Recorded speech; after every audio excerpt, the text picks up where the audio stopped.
Once upon a time, in a small village nestled deep within the rolling hills of the Zulu lands, there lived a young girl named Naledi.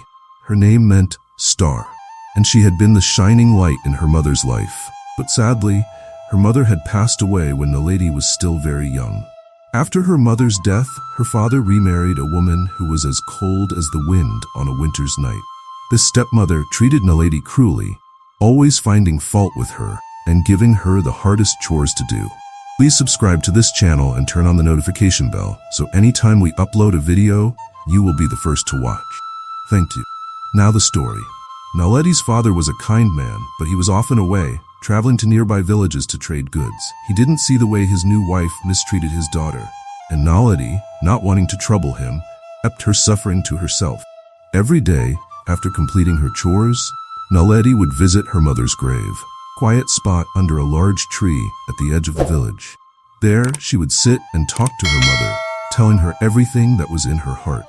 One day, as Naledi sat by her mother's grave, her tears soaking the earth, she noticed something unusual. The ground where her tears had fallen began to part, and from the soil a small green shoot emerged. Naledi watched in amazement as the shoot grew taller and taller, right before her eyes. Within minutes, it had become a sapling, and before long, it transformed into a strong, sturdy tree with thick branches and lush green leaves.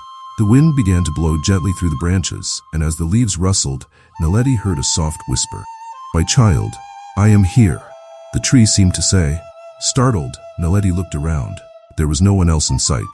She listened again, and the tree whispered, "Eat of my fruit, and you will find comfort." Naledi reached up and plucked one of the fruits from the tree. It was round and golden, glowing as if it had captured the sunlight within. She took a bite, and as the sweet juice filled her mouth, a sense of peace washed over her. The sadness in her heart eased, and for the first time in a long while, Naledi felt a glimmer of hope. From that day on, Naledi visited the tree every day. She would sit beneath its branches, listening to its whispers and eating its fruit. It always made her feel better. The tree had become her refuge, a place where she could escape from the harshness of her stepmother's cruelty. But one day, as Naledi returned from the tree, her stepmother noticed the change in her. "Why do you look so happy, girl?" she snapped. Naledi, not wanting to lie, hesitated for a moment before telling her about the tree that had grown from her mother's grave. Her stepmother's eyes narrowed with suspicion and jealousy. She couldn't stand the thought of Naledi finding any joy or comfort. That night, she went to Naledi's father and demanded that the tree be cut down. "It's unnatural," she said. "It's an evil thing, and it must be destroyed." Naledi's father, unaware of the true nature of the tree, reluctantly agreed. The next morning, he and a few villagers went to the grave and chopped the tree down. Naledi could only watch in despair as the tree that had brought her so much comfort was reduced to a pile of wood. After the men left, she ran to the spot where the tree had stood and wept bitterly on its maimed trunk. As she cried, she heard a faint whisper, almost too soft to hear. She looked up and saw a small lump growing from the remains of the trunk. Slowly, it began to take shape, and before long, it had grown into a large, round pumpkin. There was a small hole in the side of the pumpkin, and from it leaked a trickle of sweet juice.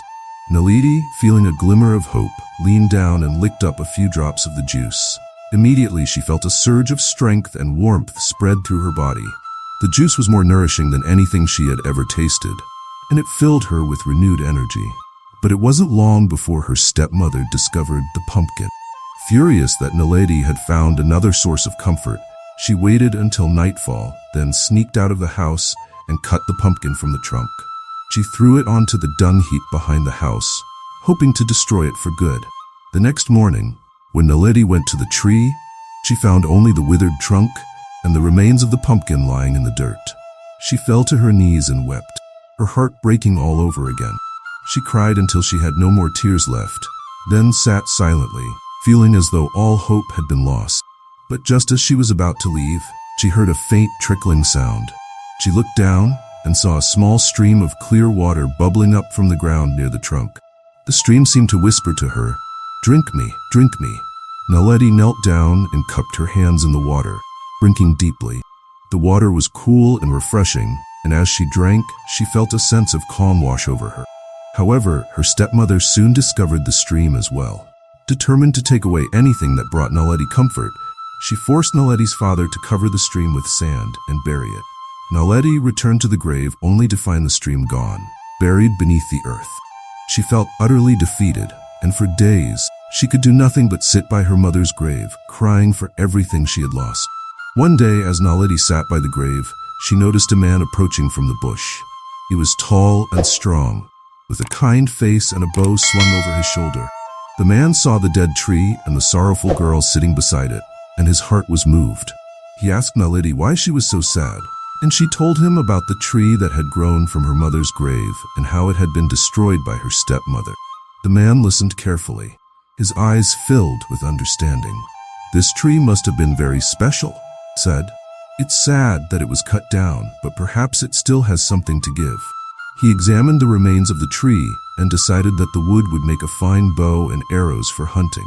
The man carefully crafted the bow and arrows from the tree's wood, and as he worked, he talked to Naledi. He found himself liking her more and more. She was kind and gentle, despite all the hardships she had faced, and he admired her strength. When he finished making the bow, he looked at Naledi and said, "I would like to ask your father for your hand in marriage. Would you allow me to do that?" Naledi was surprised, touched by the man's offer. She nodded shyly, and the man smiled warmly. He went to Naledi's father and asked for permission to marry her. Naledi's father, pleased by the hunter's kindness and strength, agreed on one condition. The hunter must kill a dozen buffalo for the wedding feast. The hunter had never killed more than one buffalo at a time, and he knew that this task would be nearly impossible. But he was determined to marry Naledi, so he took his new bow and arrows and set off into the bush. He walked for hours, searching for buffalo, until finally he saw a herd of a dozen buffalo resting in the shade. The hunter took a deep breath and set one of his new arrows to the bow. He aimed carefully and let the arrow fly. To his amazement, the arrow struck true, and the first buffalo sank to the ground. He quickly shot another arrow, and then another, each one finding its mark. Within an hour, all 12 buffalo lay dead before him. The hunter could hardly believe his luck. He knew that the bow made from the tree's wood had something special in it, something powerful that had helped him achieve this incredible feat. He returned to the village and told Naledi's father what had happened. The villagers were astonished when they saw the hunter's success. They gathered to bring the buffalo meat back to the village, and soon, preparations for the wedding feast were underway. Naledi and the hunter were married in a joyful celebration, and the entire village rejoiced with them. As they sat together at the feast, the hunter took Naledi's hand and said, "It does not matter how hard the day or dark the time. Everything will pass if you believe in the spirit of the tree." Naledi smiled, knowing that her mother's spirit had been with her all along, guiding her through the darkest times. She had found happiness and love despite the cruelty she had faced, and she knew that her mother's love would always be with her, watching over her and keeping her safe.